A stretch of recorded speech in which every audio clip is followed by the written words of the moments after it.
go.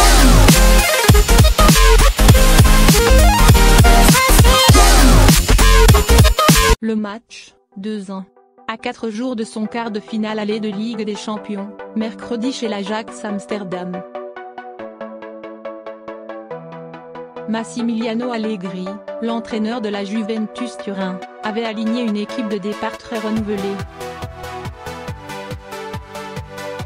En plus de Cristiano Ronaldo, préservé, Blaise Matuidi, Giorgio Chiellini ou Miralem Pjanic avaient commencé la rencontre sur le banc.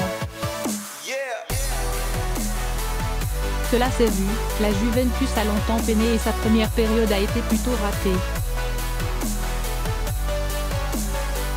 Elle était logiquement menée à la pause après un but de Christophe Piatek, son 10e en 13 matchs avec l'AC Milan, bien amené par Guillermo Bakayoko.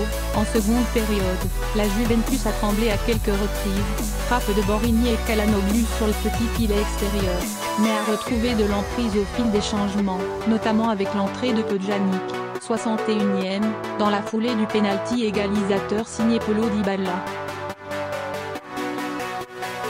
Elle a beaucoup poussé pour obtenir ensuite un succès de prestige. Si Naples perd ce dimanche contre le Genoa, la Juventus Turin sera mathématiquement sacrée dès ce week-end. Le fait, le VAR favorable à la Juve. L'arbitre de la rencontre, Monsieur Padri, a arrêté la rencontre près de 3 minutes, à la 33e minute, pour savoir sur la main d'Alex Sandro, sur un centre du Milanais Calhanoglu, devait être sanctionné d'un pénalty. Il a finalement décidé de ne pas sévir, alors que les arbitres italiens ont plutôt tendance à donner pénalty pour toute main dans la surface. À la 59e, en revanche, il a bien sifflé pénalty après le contact entre Matteo Musacchio et Paulo Dybala. L'Argentin l'a transformé à égaliser, 60e. L'homme, moisqué en point la semaine, avait été pollué par les insultes racistes dont il avait été victime, mardi à Cagliari.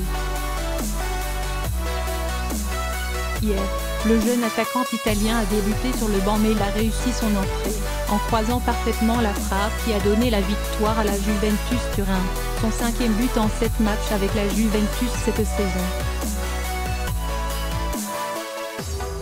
Et le premier à se jeter dans ses bras a évidemment été Leonardo Bonucci, dont les commentaires ambigus après les incidents de Cagliari avaient attisé la polémique. Entré à la 66e minute à la place de Paulo Dybala, le grand espoir italien, 19 ans, restera peut-être comme celui qui a donné à la Juventus son 35e titre de champion d'Italie.